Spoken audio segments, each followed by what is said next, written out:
All right. Hello, everyone. Thank you all so much for joining us for Left Bank Books Presents Online, famed comedian and writer Michael Ian Black.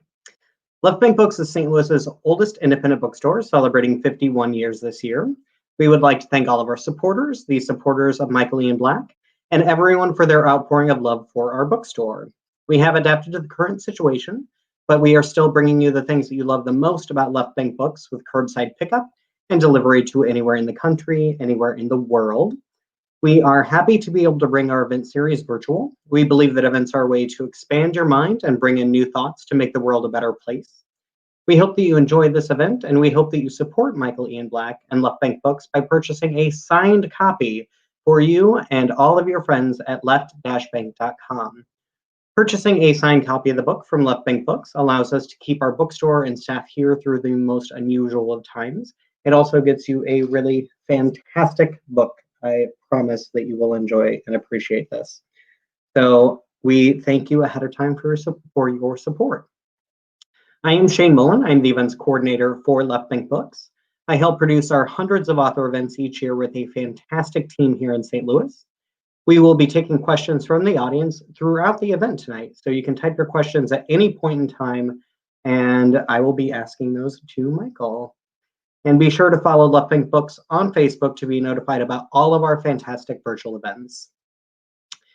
A poignant look at boyhood in the form of a heartfelt letter from comedian Michael Ian Black to his teenage son before he leaves for college, and a radical plea for rethinking masculinity and teaching young men to give and receive love.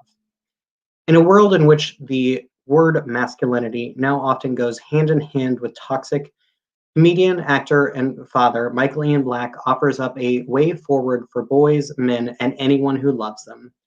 Part memoir, part advice book, and written as a heartfelt letter to his college-bound son, A Better Man reveals Black's own complicated relationship with his father, explores the damage and rising violence caused by the expectations placed on boys to man up, and searches for the best way to help young men be part of the solution, not the problem. If we cannot allow ourselves vulnerability, he writes, how are we supposed to experience wonder, fear, tenderness? Honest, funny, and hopeful, Black skillfully navigates the complex gender issues of our time and delivers a poignant answer to an urgent question. How can we be and raise better men? Peggy Orenstein, the best-selling author of Boys and Sex, says, raw, intimate, and true, A Better Man cracked me wide open, and it's a template for the conversation we need to be having with our boys. And Samantha B., the host of Full Frontal with Samantha B., says, I think about the subject matter of Michael Ian Black's new book all the time. As a parent of both boys and girls, I find myself rebuffing the gender-based cultural assumptions that are foisted on them more frequently than I could have ever imagined. Thank you, Michael Ian Black, for challenging society's antiquated approach to raising boys and deepening the conversation about what we actually want for our kids. Sir, you are a good egg. Michael Ian Black is an actor, comedian, and writer who started his career with the sketch comedy show The State on MTV and has created and starred in many other television shows. Movie appearances include Wet Hot American Summer, The Baxter, and Sextuplets. Black is the author of several books for children, including the award-winning I'm Bored, I'm Sad, and I'm Worried, and the parody A Child's First Book of Trump. His books for adults include the memoirs You're Not Doing It Right and Navel Gazing, and the essay collection My Custom Van. Black also co-authored with Meghan McCain, America, You Sexy Bitch. As a stand-up comedian, Michael regularly tours the country, and he has released several comedy albums. His podcasts include Mike and Tom Eat Snacks with Tom Cavanaugh, Topics with Michael Showalter, How to Be Amazing and Obscure. He lives in Connecticut with his wife and 2 children. And now I would like to welcome Michael Ian Black and his rippling abs for Left Bank Books. Hello. Hello, Shane. Thanks for having me. Thank you, Left Bank Books. Absolutely. You were alluding to a joke I made on Twitter earlier when I was promoting this event, and I said, join me tonight as I discuss toxic masculinity, and my rippling abs will be on full display. I will confess to anybody who is now watching, hoping to see rippling abs, you're going to be disappointed unless, Shane, you've got some that you want to show off, because I certainly don't. I don't. I left them like in the other room. They're too far away. Yeah. I Yeah, left I'm not going to be about 25 years ago. I think I only had them briefly. I had them for about 6 weeks in 1993. Was it flu related? How much rippling abs as I was just emaciated. Yeah. It was more than. I think the closest I ever got was when I had the flu really bad in like 10th grade year. Like, yeah. It's like, oh, look, I have like stomach muscles. I have congestion and stomach muscles. Wow. Look at this IV. It goes so well. Well, again, thank you for having me. It's a pleasure to be here. And thank you for the lovely intro. And yeah, I'm happy to talk whatever you want. We can talk. I don't care if we talk about boys and masculinity. I don't give a shit what we talk about. I'm just happy to have someone to talk to in this age of plague. I'm always happy to talk about boys. So, celebrity crush. Oh, celebrity crush. Ooh, I was just reminded because I watched the reunion episode of Mean Girls, since Mean Girls Day was on Saturday. Rajiv Surendra, we hosted him. Wait, who? He was Kevin G in Mean Girls. He was the rapping mathlete, Rajiv Surendra. I don't know him. I mean, I'm sure he's gorgeous. Wait, now I got to look him up. Rajiv, Rajeev, Surendra. No, Rajiv, Surendra. Maybe 2 N's. He wrote a book on trying to be in. He auditioned for The Life of Pi for a real long time. It's a really good book. Yeah, like that refreshed my celebrity crush. Right on. I'm trying to think if I have any celebrity crushes right now. You know who's I had a kind of like newsy celebrity crush. Do you ever watch MSNBC, Maya Wiley? You know her? No, I don't know her. She's this legal analyst, and she's so smart and just like sexy. And I was like, oh yeah, Maya Wiley. I think she's going to run for mayor of New York City. Oh wow, that's awesome. Oh. I don't know her. I've never met her. Yeah. Well, you could. That's the way it should be with celebrity crushes. Always at an arm's distance. So I shouldn't call her up and have her do the interview with you? Is that what you're saying? Like, you don't want to,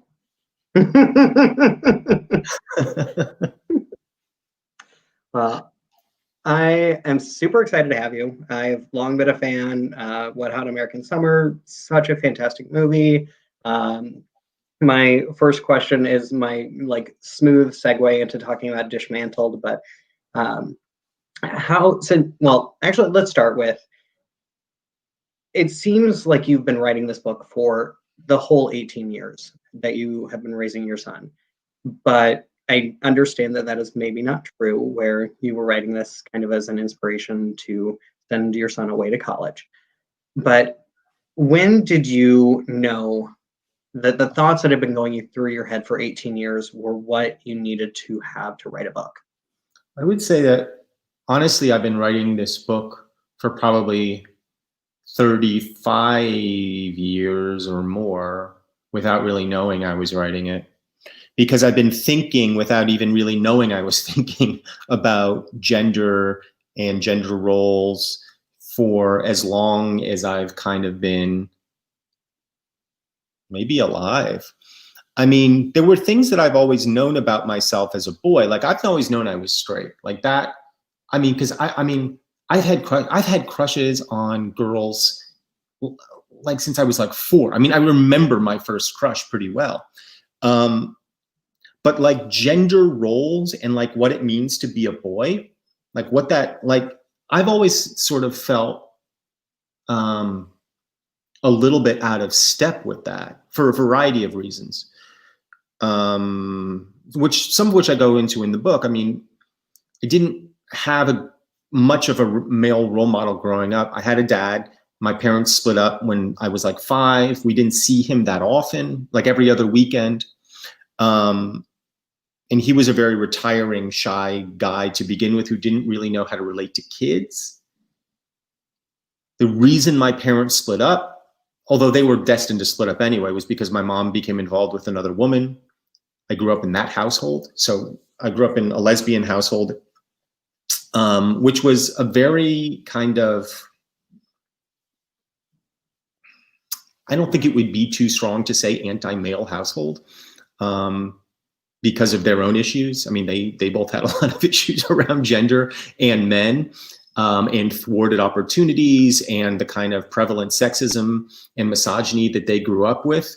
And then when they found each other and were sort of like feeling, I think, free in a lot of ways, they became sort of very active and vocal feminists, but not the kind of feminism that I would necessarily champion. It was a kind of corrosive feminism in terms of the way they reacted to men in the world.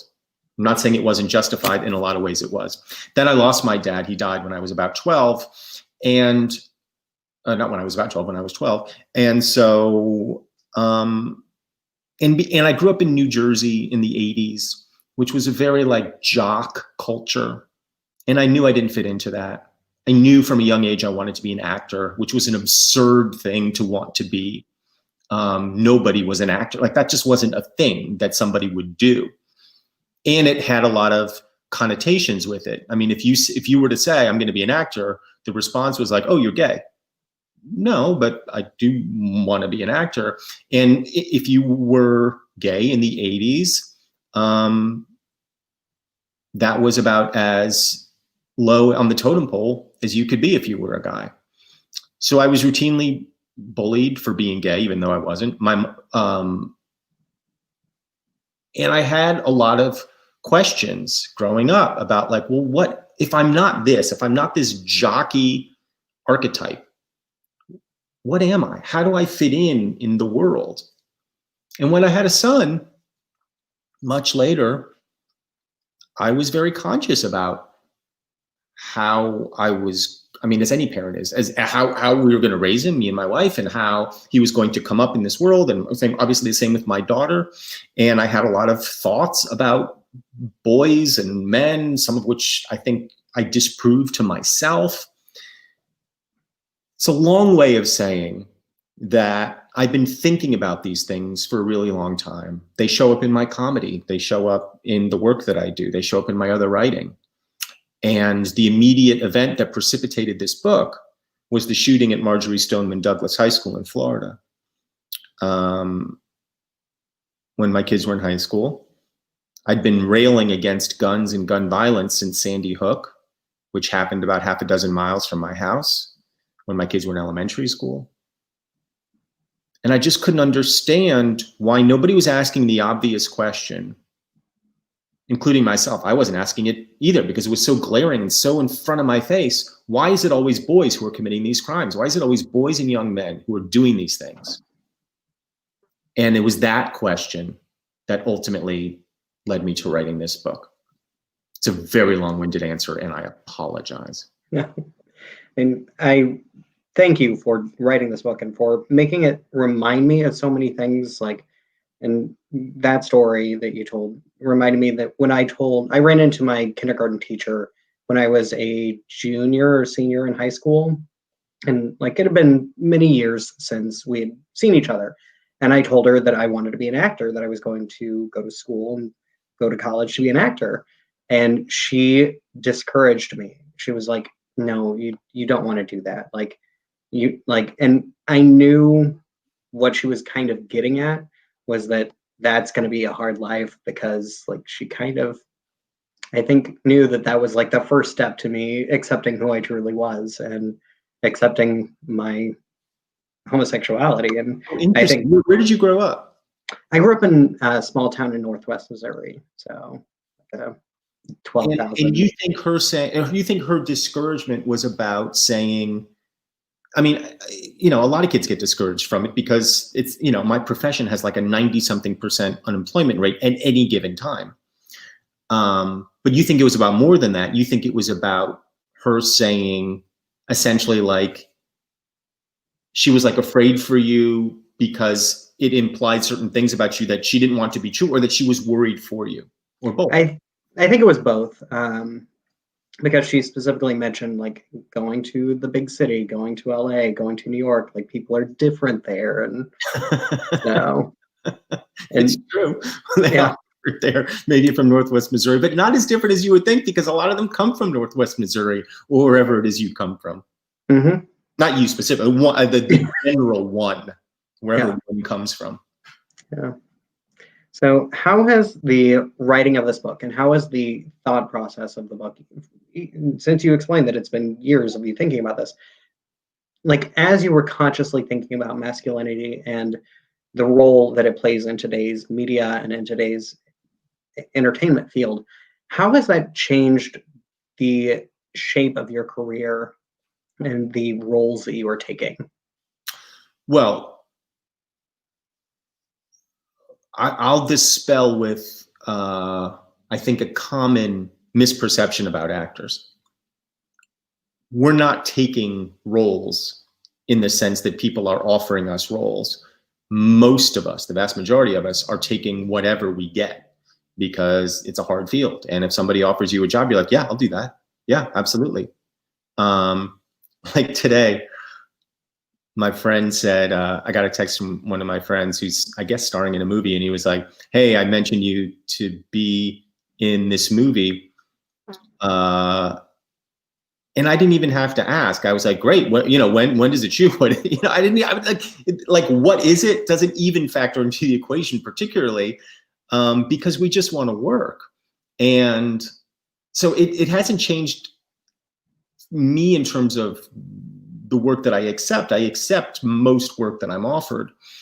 But what it has changed, I think, is, and not just this book, but my public persona the last 10, 15 years.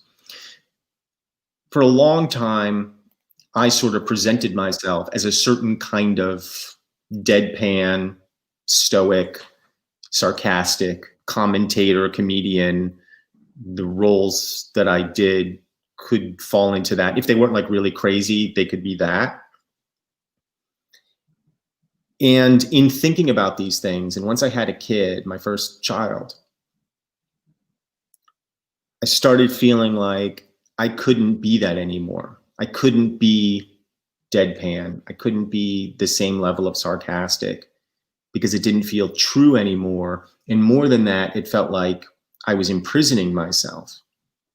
And that tied really directly to the way I thought about men and masculinity and vulnerability and invulnerability. And I was so guarded in so much of my professional life and my personal life that I felt like I had to change to survive, even though I knew, professionally speaking, that I was probably more marketable as the deadpan guy, because that was something that I could easily sort of slide into, and maybe people would easily think of me that way. Once I started sort of shedding that and doing less of that, it became, I think it was like shooting myself in the foot a little bit professionally, because it wasn't necessarily so clear like what it is that I do. Instead of being somebody who's really good at this one thing, I became a guy, and I probably dissipated my own marketability, but what I saved was my sanity, and in a really deep sense, I think, my soul. I think you are very marketable, as I recognize you in everything, and Thank you. I think you're great in every role. So thank you, Shane. I'm available. So one of my favorite chapters was the winner chicken dinner, and the discussion about pride versus dignity and the competition. Mm-hmm. So I think that the look or the discussion that you have about online gaming and about sports and the NBA player or NFL player, that's the one, the football, not the basketball. Mm-hmm. The discussion in that chapter, I felt really touched at so many of the core issues that you were discussing. Like I felt like that was where a lot of the book started really hitting home for me. Like everything before was like things that I was like, oh, like thinking about and like going back. And I mean, I'm not a marker up of books, but I like started putting in little tabs in my book to save the place and think about things more. And I have since reread the book for a second time. And that chapter still kind of jumped out at me as being this thing that I hadn't thought about and hadn't really processed at all. And I love the discussion and the inherent masculinity that all of these sports and even Scrabble come through. So I wanted to discuss the dignity aspect of that a little bit more. And if you could, I don't know, explain it better than I just did, because I am still very wowed by that chapter. So, well, I'll read a little bit of it. Sure. I haven't read any of this out loud before, so I'm just trying to see. I'll read starting from here, and I'll see how far I get. Okay. I think a lot of guys get into trouble when we confuse pride with dignity. Don't fall into that trap. Pride and dignity are not interchangeable. Pride is something that comes from accomplishment or association. Dignity is inherent. It's a birthright. Pride is something that distinguishes one person from another. Dignity is the glue between us.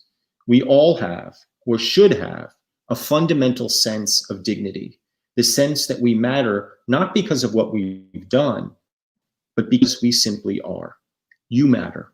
The things you do matter too, but who you are matters more. That's your dignity. That same president who disparages other people as losers operates solely from a place of pride. Whatever dignity he may have once had is no longer apparent. One of the dangers of demagogues, though, is their expertise at manipulating your pride. Think about the slogan, I didn't realize this was going to get political, but here we are. Think about the slogan, Make America Great Again, which has been used to twist national pride against itself by diminishing everything and everybody that doesn't match the narrow definition of America that its advocates are trying to make great again. Or think about the terms Black pride and white pride, which have nearly opposite meanings. Black pride is a term used to acknowledge and affirm dignity, whereas white pride describes a trait in those who tear down the dignity of others. I'll just read one more paragraph. I suspect men in particular are vulnerable to this kind of manipulation because it conjures the language of traditional masculinity. If you are losing, it's because somebody else is winning, most likely somebody undeserving or nefarious. Most men are willing to take our losses, but only if we believe the game is fair. When somebody comes along and tells us that the rules are rigged, that some people are given special treatment or an unfair advantage, we may respond to that message because it validates the common nagging suspicion that the reason we feel ourselves losing is because at bottom, we're losers. Don't fall for it. I'll read one more paragraph. Dignity allows for humility. If you believe in your own self-worth, it costs you nothing to admit fault or to turn the other cheek when insulted. Your dignity does not need to defend itself. Yeah. And again, it reminds me that it wasn't that it was where the book started making sense. It's where the book started making sense in the world that we're living in right now. Like everything's like all the pieces started coming together because the things in that chapter are what I've been thinking about the last week, the last month, as we are leading into the election. And it's very important to be thinking about those things right now. Well, I think it's important. I'm trying to think of it in the context of where we are right this second. There's a lot of dignity in democracy, I think, because it is affirming that you matter. It is affirming that you as one person, as one voice, matter in the course of things. And it's easy to get cynical about that. And believe me, I understand the cynicism. But I also think there is something really powerful about that moment of raising your voice, however small it is, in the din of voices crashing against the shore, and just being that little drop contributing to that. I think there is dignity in being a drop of water. Because without that, there can't be the wave crashing on the shore. So I do think this and all elections reaffirm dignity. I think pride is less important and certainly less welcome. And what we see across the political spectrum is a kind of tribalistic pride on whichever side you're on, whether you're a Democrat or a Republican. And it's easy to mistake that pride for your own worth. So we see the same thing in team sports. It's like you take pride in your home team, and that can be fun. It is fun to be associated with something that is winning, or to mourn and bereave when your team just sucks. Like, there's fun in that. But when you take it and magnify it to the level of policy and to the level of the way it's going to impact your life or the lives of people around you and around the world, then pride really shrinks in importance. And I'm as guilty of it as anybody. My political proclivities are well known. I'm sure they're no mystery to anybody watching.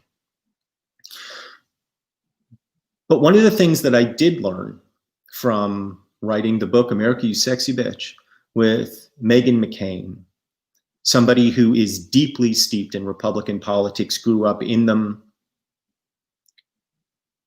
and I guess she learned it from her father, was the real value in listening to and respecting the other side. John McCain and Joe Biden were good friends. They respected the hell out of each other. They liked each other. Joe Biden was, I know, a great comfort to her family when her dad passed. And she didn't let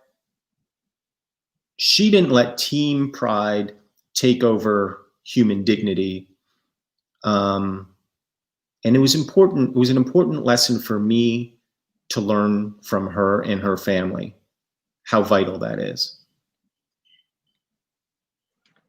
You're in conversation with Jim Gaffigan on Wednesday, I believe, Wednesday or Thursday. And I know that when he became political on Twitter, got a lot of threatening response. And I don't know if he got death threats per se, but I know that he did, because everybody does. Yeah. Because you have kind of been known as being very political for a while now. Has the response to this book been what you expected it to be? Have you gotten pushback, or have you gotten like threats from the Proud Boys or like hyper masculine groups? Very little, and I've been surprised about it. I think because in general those people don't read, and they're certainly not picking up this book. But I've been very public about the book and doing interviews and talking to people, including conservatives, about this book. And I would say the tone has been remarkably respectful, pleasantly so. I've been amazed. I suspected there would be a fair amount of pushback, and I honestly didn't know where it would come from, because in some ways this book is an affirmation of a lot of traditionally masculine ideals. A lot of ways it's not. And I thought I might get pushback from the left, although the sort of, the general left. Although I wasn't sure what form it would take. And I've been surprised that it hasn't come, and relieved. And also relieved that it really hasn't come from the right. The reaction, I think, has been surprisingly respectful, and I'm really grateful for that.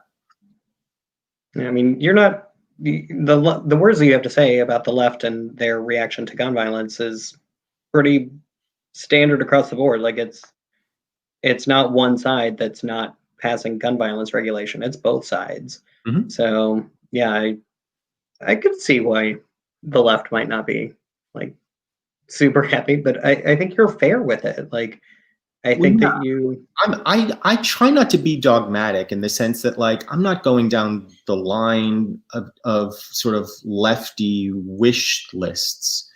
In a lot of ways, most ways, my heart is with the left. In very few or no ways is my heart with the right. But I don't feel beholden to anybody. And I also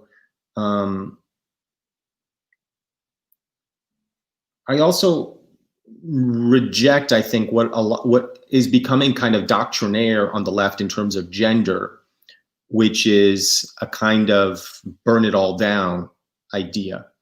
I don't think that's very constructive, and I don't think it's very true in terms of what my experiences are and the people and my experience of raising children are.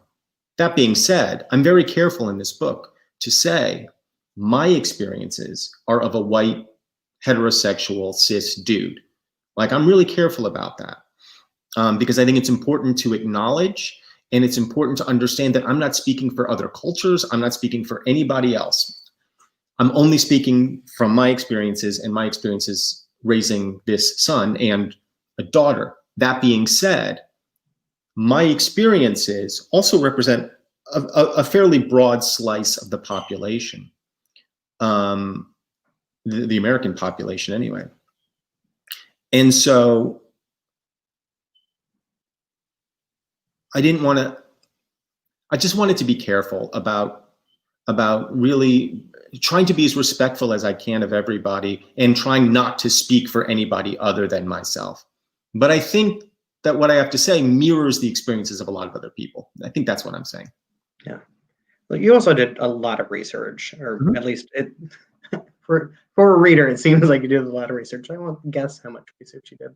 I spent half an hour researching this book. Oh, wonderful. Easily, Shane. Good. Easily half an hour. The book about gender in war, or masculinity in war. I mean, it's called Gender in War, or yeah. War and Gender. I think that helped kind of the discussion around that book made it seem like this is not just a white male issue. Like there are issues that other cultures and other races are dealing with as well. But you wrote this for, or not for, but to examine the white male experience. Yeah, I mean, I wrote it for my son. It's a letter to my son, who is a white straight male, and I'm just very blunt about that. Like these are the experiences of this slice of the population. I think they reflect other experiences as well, but I can't say for certain. Yeah. One of the things we see about violence is that it is not an American problem. Gun violence is certainly, but violence historically and globally is committed by men at overwhelming rates. The vast majority of all violence globally is committed by men. So if my starting premise was, well, why is it always men pulling the trigger? That naturally leads to, well, is this an American thing or is this global? And the answer is it's global and always has been and probably always will be. Some of that may be biological. I don't know. Some studies suggest it is. Some say it isn't so much. Some say it's cultural. It's not. I don't know. I don't pretend to know the answer, but I know that historically, this is true. The reason it's true is because historically, men are raised to provide and protect.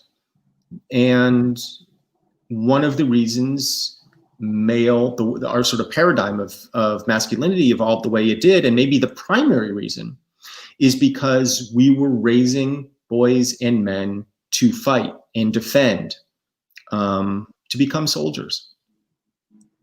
That was probably an imperative up until very recent history. It's no longer an imperative for a variety of reasons. In fact, it's a detriment, because whether certain people like it or not, the world is more interconnected. The kind of large-scale, human-intensive wars of the past are likely to remain in the past, if for no other reason than technologically they just sort of have to. We don't require the same number of standing armies. The same attributes that were good for soldiers, brawn, imperviousness, emotional detachment, all of that makes a good soldier, but it actually makes a pretty bad citizen. We don't need the same kind of brawn anymore. Just from a purely marketplace point of view, those jobs are disappearing. We need cooperation. Those jobs are in abundance. We need creative thinking. Those jobs are in abundance. We need empathetic thinking. We need people who are able to communicate with each other, not necessarily mindlessly follow orders. Like, although the book is written, I think, from a deeply like heartfelt place, it's also in a lot of ways an incredibly pragmatic book. It's a way of looking at the world from a really, I think, practical point of view. If you're a guy growing up, what skills do you need just to succeed, just to like make money, just to get a decent job? And a lot of the jobs that are currently sort of popping up and emerging are jobs that so often rely on skills that are traditionally feminine. Again, creativity, empathy, cooperation, nurturing. Like, these are not only skills that will serve you as a human, they will also, incidentally, get you a pretty good job. Reminder to the audience, if you have any questions, be sure to type those up as comments, and we can get to those in just a minute or so. By my calculation, your daughter is going to be 18 in about a year, correct? Gee, yeah. Less. So, have you or your wife thought about writing a book, a companion book, as a letter to your daughter? I have thought about it. And one of the things that holds me back from attempting it is the fact that so many great books exist already addressed to young women and girls about female empowerment, the expansion of what it means to be a girl over the last 40 or 50 years, written from all kinds of points of view, from academics to just everyday women. But very few books existed that are just written from kind of a layperson guy to another guy. This book, in a lot of ways, does speak directly to my daughter. I hope it does. And I don't know that I have enough to say about being a woman that isn't being said better already in so many different venues. So I've thought about it, and I don't have an answer for you. I don't know that I have enough to contribute to that conversation. I'll just write her a check when she graduates. You know what I mean? Well, I mean, that's all your son asked for. So, and you gave him a book instead. That's what they want. They want cash. It's been a little over a year since you completed the book, at least by the chronologically, like with the last shooting that you talk about, the last two, actually, since they were on the same day. Have you, since you've stopped writing the book, have you thought about, like, if you were to add other chapters, especially with what's going on now, like what those chapters might look like and what the advice to your son might be? The most obvious thing to write about would be masculinity in the age of COVID, because it's been so stunningly apparent how these old notions of masculinity can literally infect the culture. The whole argument about masks, for example, not even that it's an argument, I mean, whatever. The whole resistance to masks is predicated on antiquated ideas of masculinity, anachronistic ideas of masculinity, that if you were to say, by covering your face, what you're saying in essence is, I'm not invulnerable, that I can be hurt, that I can get sick. And it's harder for some men to put on that mask because it risks showing the world that they are not as strong as they want to be perceived. You're saying to the world, in essence, like, it's more macho to say, like, I don't give a shit if I get sick. I don't care if I die. In like, that scene is more macho than going, yeah, I care about my life and the lives of the people around me. It's an absurdity. It's an absolute absurdity predicated on this nonsense that is, as I said, literally infecting the culture. And that would be the most obvious thing to write. I just wonder whether it would be so tiresome to read anything else about it. But that's the thing that I keep thinking about, is how COVID has just been like textbook example of everything I'm trying to work against, the reaction of some people to COVID. And I wish it wasn't like this. I really do. It's maddening and infuriating and deeply, deeply upsetting. I mean, today the president gets off the helicopter and walks up to the residence where we see people behind him. And the very first thing he does is take off the effing mask. And you just put your head in your hands like, what are you doing? How can you be this way? And yet, here we are. Yeah. Sorry for I keep shaking the table, and I apologize. Anger. Anger. I promise you. Yeah. So let me see. Here, I'm gonna. So one of the things that you mentioned that I just have to bring up is your mother introducing you to 9 to 5, which we did an event with Lily Tomlin a couple weeks ago. She is amazing. And I hadn't thought about it. Like, I love that movie as a child, and I still think about that movie all the time. It's been probably 5 years since I've seen it. And I never really thought about how much of a feminine movie it is. Oh my God. Or feminist movie. Feminine, obviously, but feminine. Yeah. Like, I guess like that word has never been like I think of it as being so funny and so like such a hilarious movie that, and the word feminist just has never in my mind like been said at the same time as I've been thinking about 9 to 5.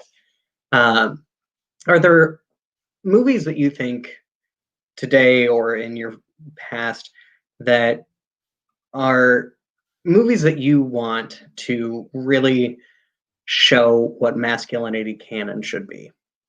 It's a great question. I haven't thought about it.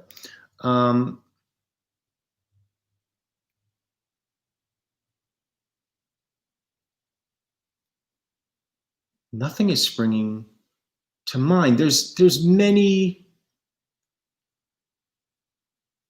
This is a weird one. Have you seen You and Me in the Apocalypse? Or so Jim Gaffigan, I always think of as being one of the most masculine men. And I love how he has stated, like, I cry, I was raised in a household of women. Like, I love his brand of masculinity, and like I kind of raise that to the top of my, like, if I were to be like actually like masculine, like, and building like canoes like he does, like he would be who I would want to be. But I don't want to build canoes, and I don't really want to be. Nick Offerman? Because I don't think. I'm sorry, Nick Offerman. I'm sorry, Nick Offerman. That I have both names written down, but I meant to say Nick Offerman. We've hosted Jim Gaffigan as well, but I really meant Nick Offerman. Yeah. In You and Me in the Apocalypse, which I don't think this is spoiling anything because I feel like no one has seen this. It's a television show. I think it got canceled after the first season. It was BBC and NBC like doing this. But Nick Offerman plays this role that the world's ending, And he kind of decides as the world is ending, his character, that he's going to be his true self, which is like wearing a dress, and like he's still this very masculine man, but he wants to live out the rest of the days of the world like being who he truly is. And it's such a great character, and it's such a twist of like the masculine and the like vulnerable. That's one of the roles that I kind of thought of when I was thinking about my answer to the question. I think there's a lot of good examples of masculinity that pop up.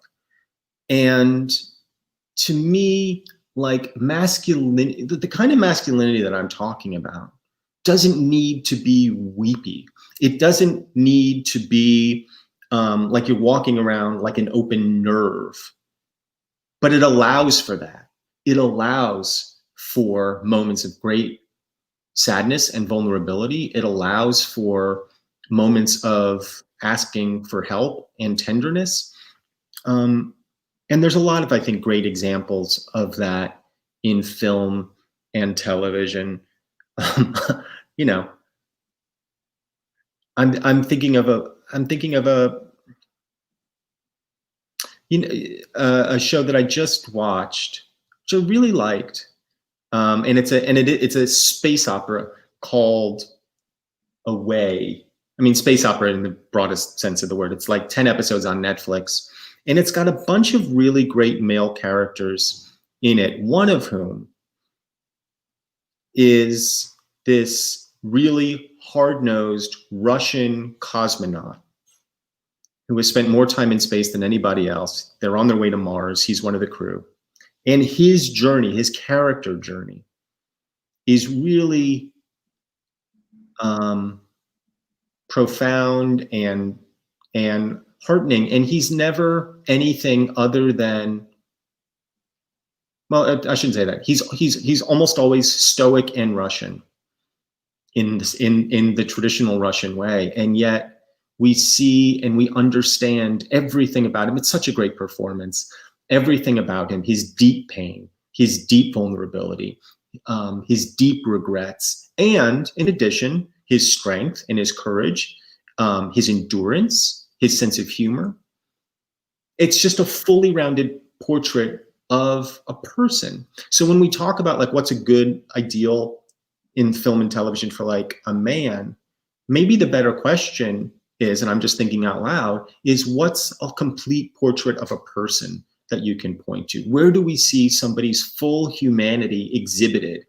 That's all I'm asking for when I talk about my vision for manhood. It's just an acknowledgement and acceptance and an embrace of the fullness of our humanity. And too often in movies, we don't see that. Like I think about like all the like, I was watching Captain America Civil War last night, and it was just like mind-numbingly dumb, like painfully so to me. All great performers, great actors, great everything, but there's something so cold to me about those films and the cartoonish, I mean, literally cartoonish sort of body counts that they rack up, and their relationship with violence and their relationships with each other, which at times, yeah, you go, oh yeah, these people care about each other and there's some tenderness there, but it's all very facile to me. And I get it, like it's a superhero movie, and who the hell am I to like criticize a superhero movie? But we see those kinds of examples a lot, and I wish we saw them less. See, and that's the type of statement that is going to get you death threats. So, no doubt, no doubt. All right, Christian has a question. So Christian says, "I saw you at the 92Y with Liz Plank last year, and I got an impression where you two just now." I got an impression there, which you two just now confirmed amazingly. Both of you come across as searching and open for the other. willing to question your own assumptions. So I'd be curious, what was one assumption that you had going into the book that was changed by your research or deeper thinking about the topic? The biggest assumption I think I had was that I was mostly inclined to follow the kind of, even though I always sort of felt suspect about the term toxic masculinity, that crowd into the idea of reinventing masculinity, where I've come out on the other end of it, having done, I think, a lot of thinking and writing, is a pretty passionate defense of traditional masculinity, a pretty passionate defense of traditionally male attributes, and starting there as a place to grow from, starting with strength, independence, courage, bravery, all the things that like my Russian cosmonaut exhibited, and all the things that the Avengers exhibit, by the way. But not rejecting all of that I think has served men so well, and women, by the way. But what we see happen is that those same attributes that we used to praise men for, we now praise women for. And we say, she's such a strong woman, she's a fierce woman, she's an independent woman. And we elevate all the traditionally male attributes in women, and yet simultaneously we seem to be denigrating them in men. And there's reason to denigrate them in men, because men behave like shitheads a lot of the time. And we behave like shitheads, and a lot of the result is because we continue to not only elevate, but idolize those attributes and hold them like fists. I'm saying release the fist, like let those attributes still be there, but let's include everything else that makes us men. Let's include the full spectrum of our humanity. So rather than rejecting what's traditionally masculine, I'm saying embrace it and allow everything else to percolate in to ourselves, like the most delicious cup of coffee. That was something that your book made me realize, is that as I was reimagining my masculinity, it wasn't something that I was discarding. It was like, I was not trying to get rid of the masculinity that I was raised with, because a lot of my family are like farmers, like builders, like things like that. And that's not me. That wasn't who they were raising me to be, or they were raising me to be kind of in this, like the style of men that they knew. And as I grew up, I had to kind of reinvent, and like, I didn't get rid of any of that, because I still, like, I know how to change a tire, and like, I know how to build things, but that's not what I'm going out and actively doing. Like, that's not my brand of masculinity. But like, as a man, you're like, hosting conversations. Exactly. Yeah. I'm reading books. Dude. You're meeting Lily Tomlin. Come on. I know. Like, whose dream isn't that? Like, yeah. If anyone has any other questions, be sure to type those up. We do have a comment from earlier on from Joseph saying, thanks for causing me to look up images of Maya Wiley. So yeah, exposing the world to your celebrity crush. She's hot. I'll have to look her up after. I've got a lot of things going on here. She's so smart. Like, she's just like, she's like, she's one of those total packages. It's a celebrity crush. It's very much at a distance. Very much at a distance. Yeah. And I don't know her.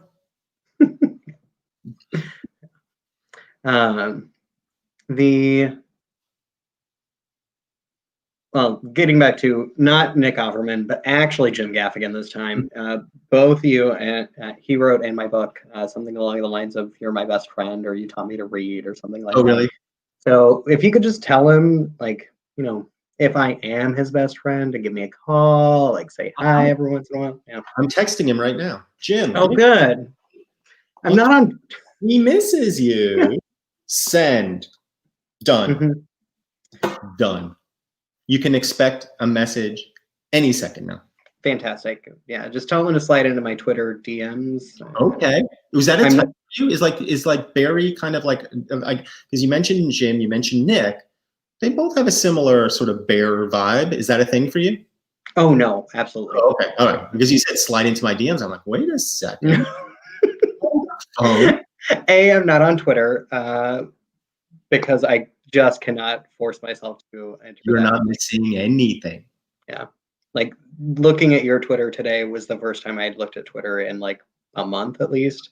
Yeah. So I have to argue with you that I used bay leaves last night. They're great. I don't know what it does. I will follow the recipe. I will put bay leaf in whatever I'm supposed to put it in. I don't understand what it does. Well, I think what you need to do is like make a recipe that calls for bay leaves without bay leaves and have it side by side with something that is like making chicken noodle soup without bay leaves and then making it with bay leaves. You're like, oh, I don't know what this flavor is, but it's there. Huh. Yeah. I'm afraid of not following the rules when it comes to recipes and wasting all that chicken broth and noodles and chicken because I haven't put the bay leaf in. It sort of terrifies me. I never follow a recipe. Trust me. Chicken you- noodle soup is hard to screw up. So Are you a good cook?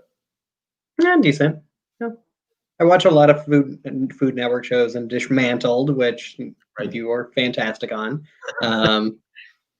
Yeah, that show seems impossible, but highly entertaining. It's a Quibi show hosted by Titus Burgess, which involves basically exploding food and jokes. Mm-hmm. And I did one episode of it, had a nice time. And spoiler alert, it was nachos. It was nachos. Yeah, I love that Titus like knows what the thing is, and like the judges just have no idea. Like it's always so ridiculously far off. You could kind of sense because there was a lot of orange cheesy stuff. You're like, well, there's very few things that involve orange melted cheesy stuff. So we had a sense. Yeah. Can you like smell everything in that set too? Like when it explodes out of the cannon. Smell. It seems like you should have been able to, right? I don't remember being able to smell it, but maybe we could. Yeah. I take a lot of Ambien, and that just, memories just go. They just go. And I'm fine. I'm fine with it. Yeah. All right. Well, I have just loved getting to talk to you. I loved reading the book for the second time over the weekend. So I want everyone in the audience to read this book. I want everyone to give it to a friend because as a 30-something-year-old man who has no children, who is kind of secure in my masculinity, it still made me think about so many things. It made me think about like the way I was raised and the way that I kind of have shaped myself and been shaped. And it's such a phenomenal book. So thank you so much for writing it. Thank you for talking about it tonight. I can't wait for your next musings on the next conversation. On Twitter. Those are my musings. Yeah. Well, Shane, thank you so much. This was a great conversation. Thank you so much for reading and reading it twice. My goodness. So kind. Thank you for your thoughtfulness. Thank you for Left Bank for hosting me. And it was a real pleasure. Yeah. And for the audience watching, thank you for tuning in tonight. We hope to see you again really soon and hope you have a good night. And reminder that signed copies are available at left-bank.com. You actually went and signed the whole book, right? I signed not every page.